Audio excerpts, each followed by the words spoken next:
choses qui n'ont pas de sens pour les introvertis. La première, être seul, c'est ennuyeux. Non, c'est le kiff. Nous aimons la solitude, nous aimons les moments de calme, et c'est là qu'on se ressource. C'est pas qu'on est contre avoir des moments sociaux, c'est juste qu'on apprécie aussi, et beaucoup, la solitude.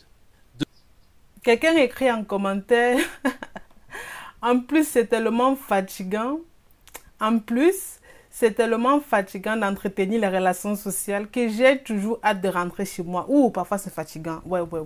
Ça j'avoue. Parfois c'est extrêmement fatigant de toujours devoir communiquer avec les gens. Parfois c'est fatigant. Parfois j'ai même l'impression que mais les gens, si, ils n'ont pas d'autres choses à faire d'intéressant ou quoi, c'est fatigant d'entretenir des relations avec les autres. Ou tu dois toujours tenir compte de leurs humeurs, tu dois toujours faire attention à ce que tu dis, à comment tu te comportes pour ne pas être la sensibilité. Pouah. Deux, être populaire et être validé par beaucoup de monde. Non, on n'aime pas trop se mettre en avant, on préfère créer des liens forts avec peu de personnes, mais avoir des relations vraies et éviter la superficialité. Donc du coup, les introvertis préfèrent vraiment créer moins de liens, mais des liens beaucoup plus forts, intenses et durables. Parler beaucoup, surtout inutilement. On nous parlons peu, nous n'allons pas voilà, étaler. Elle a dit, c'est tout moi. Il y a juste quelques fois où je vais beaucoup parler parce que j'aime les gens avec qui je suis. Oui, exactement. Je pense que ça arrive à tout le monde. Lorsque nous sommes entourés par des personnes qu'on aime réellement, avec qui on partage des choses extraordinaires, on veut toujours communiquer avec ces personnes-là parce qu'on a toujours quelque chose à dire. Ou du moins, on a confiance en ces personnes-là. On se sent libre de dire ce qu'on veut et tout. Mais il y a certaines personnes avec qui ça passe pas. Hein. Même pas pour 2 secondes. Ça ne passe même pas. Morgane dit, je comprends pourquoi c'est le bordel dans ma tête. J'ai bien envie de connaître son âge. Elle a quel âge? Donc, depuis qu'elle est née, elle n'a pas toujours compris ça. Heureusement, la vidéo l'a sauvée. Hyper sociable, mais surtout hyper sensible. En plus, introvertie, je vous dis, c'est pas facile. C'est pas facile. Attends. Elle dit qu'elle est hyper sociable, mais surtout hyper sensible. Là, je comprends. En plus, introvertie. Vous comprenez ce qu'elle veut dire? Hey. En fait, même moi, je comprends pourquoi il y a le bordel dans sa tête. Elle est quelqu'un qui est hyper sociable. Et en plus, elle est très sensible. Et à côté de ça, elle est introvertie. Vous-même, vous ne voyez pas qu'il y a quelque chose qui cloche. C'est bizarre, ça. Comment ça, on peut être hyper sociable et introverti? Donc, elle est quelque chose et son contraire, quoi. Moi, je n'ai jamais vu ça. Je pense qu'elle ne se connaît pas suffisamment. Je pense qu'elle ne connaît pas réellement qui elle est. En fait, j'ai juste bien envie de connaître son âge. Une fois que tu goûtes à la solitude, tu ne voudras plus t'en séparer. Ouais, c'est parfois vrai parce que lorsque tu es seul, tu, tu n'as pas besoin de tenir compte des problèmes des autres. Hein. Non, tu n'as pas besoin. Tu tiens compte uniquement de toi, de ce que tu as fait, de ta vie, de tes projets. Les autres là ils sont mis à l'écart automatiquement. Parfois c'est bien, parfois c'est très intéressant. Je suis introvertie, mais mon mari est extraverti. Chaque week-end, il veut avoir ses amis chez nous. Ouais, c'est comme ça. Malheureusement ou heureusement, c'est comme ça. Lorsque tu vis avec une personne extravertie, automatiquement, les gens extravertis n'aiment pas être seuls. Déjà, même que les gens extravertis ne comprennent pas comment est-ce qu'on peut passer toute une journée seul ou bien une semaine seul. Ils ne comprennent pas. Ils ont toujours besoin du contact. Alors qu'une personne introvertie, à partir du moment où tu es trop avec elle, ça l'énerve. À partir du moment où tu demandes trop comment elle va, ça l'énerve. Alors que c'est juste quelque chose de normal. À partir du moment où tu veux trop prendre soin d'elle, ça l'énerve. Elle n'est pas habituée à ce système-là. Elle est habituée au fait qu'elle est seule, qu'elle vit sa vie en étant seule, qu'elle fait ses choses seule quand elle veut, quand ça la chante. Alors que c'est toujours quelqu'un là pour dire que ah mais tu vas bien. La première fois, elle va répondre ah mais je peux, viens on sort. Surtout quand tu ne veux même pas sortir. C'est bizarrement là que tout le monde veut que vous sortez. C'est bizarrement là que tes amis veulent que vous partez prendre un pot quelque part, que vous partez en soirée, que vous faites des voyages, alors que toi, tu es bien chez toi. Parce que parfois, lorsqu'on est seul, seul veut parfois dire liberté. Et tu t'éloignes de tous les problèmes des autres, de l'univers, de la terre. Tu te sens juste bien. Plein de paroles, nous allons souvent droit au but, nous parlons quand c'est nécessaire et surtout, nous écoutons beaucoup. Ouh, l'écoute.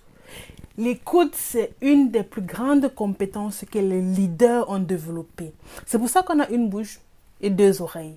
C'est très important d'écouter parce que lorsque tu écoutes, tu montres déjà ton vis-à-vis que tu le respectes, que tu as un respect pour lui. Tu laisses parce que tu laisses la personne développer ses idées jusqu'à la fin. Tu permets à la personne de s'exprimer. Et lorsque tu écoutes beaucoup, tu apprends beaucoup de la personne, beaucoup aussi de la vie. Donc, prochainement dans vos relations et tout, apprenez à beaucoup écouter, développez votre écoute active. C'est très important, c'est un pilier important de l'authenticité pour ceux ou celles-là qui veulent être des personnes authentiques. Les lieux agités avec plein de monde et plein de bruit. Non, la foule, c'est pas notre truc. On préfère les moments plus intimistes avec un petit groupe de personnes pour pouvoir créer du lien. Et c'est vrai qu'on se sent vite agressé quand il y a trop de monde, il y a trop de foule, il y a trop de bruit et trop d'agitation. Elle écrit le point 3. Je suis vite saoulée quand quelqu'un parle longuement au lieu d'aller droit au but. Surtout quand je pense savoir où il va en venir. Ouais. En fait, tu n'es pas la seule. Même moi, parfois. En fait, il y a ces personnes-là. Elle parle, elle parle. En fait, tu connais déjà ce qu'elle veut dire. Mais elle va t'expliquer comment elle a fait pour arriver là. Genre, je me suis réveillée tout simplement pour te dire que sa journée n'était pas bien. Elle va te dire que oh, je me suis réveillée, j'ai mangé, je me suis brossé les dents, après j'ai... Et c'est comme ça que lorsque je voulais sortir, elle va te... Je sais pas, ces personnes-là, elles ont besoin de parler pour se sentir bien. Alors que toi, parfois, tu n'as pas besoin de ça. Ça arrive très fréquemment. Et c'est ok, on est comme ça.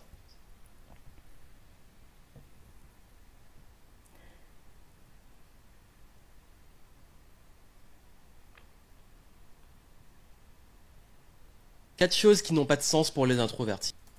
Oh, c'est quoi ce commentaire-là? Il y a des gens qui comprennent pas. Il y a des gens qui ne comprennent pas ça et disent qu'ils ont pitié de moi.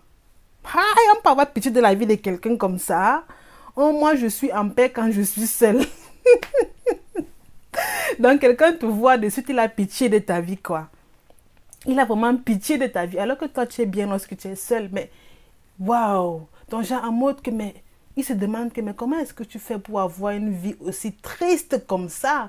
Alors que toi, ta vie, elle est remplie de belles choses. Tu ne comprends pas comment quelqu'un peut considérer que ta vie est autant triste.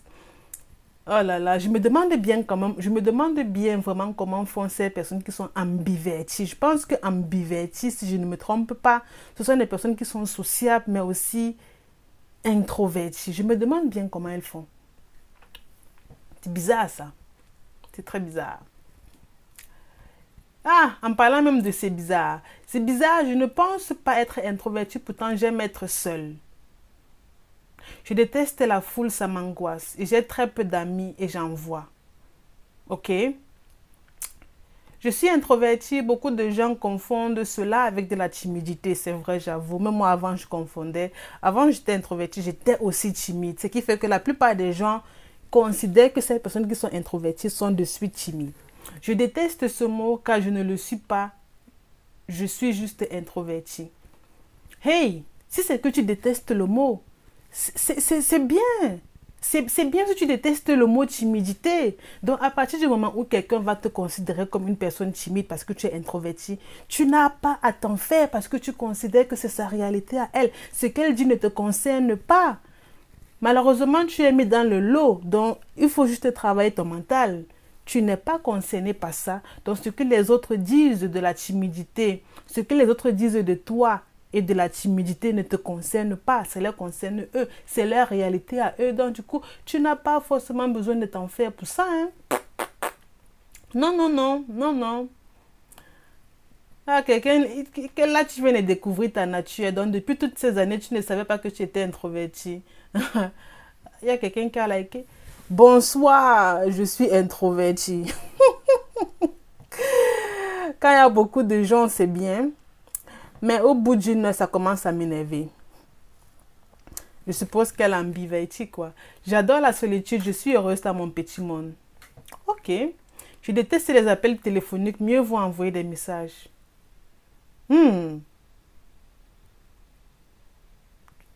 Je savais pas, hein. Pourtant, en fait, pourtant, lorsque tu téléphones, tu peux facilement percevoir ce que la personne dit. Quelqu'un peut facilement te mentir par message, alors que par appel, c'est un peu difficile de te mentir. Moi, je préfère 1000 fois les appels téléphoniques parce que non seulement ça va beaucoup plus vite, je ne passe pas ma vie à texter. Le simple fait d'envoyer un message à quelqu'un, ça peut te prendre 2 minutes. Alors que si c'est que tu le dis de vive voix, mais tu gagnes un temps, tu gagnes minimum 1 minute de plus. Avec les appels, ça va beaucoup plus vite. Moi, personnellement, j'aime pas trop. Je ne suis pas trop texto. Quand il y a un problème, bien une situation, je préfère appeler. Je te dis directement ce que j'avais à dire. Tchac, et je dis on se capte, on se parle plus tard. Et c'est fini, et ça va vite. Personne ne perd son temps. Sur ce, n'hésitez pas de vous abonner. Prenez soin de vous et soyez heureux.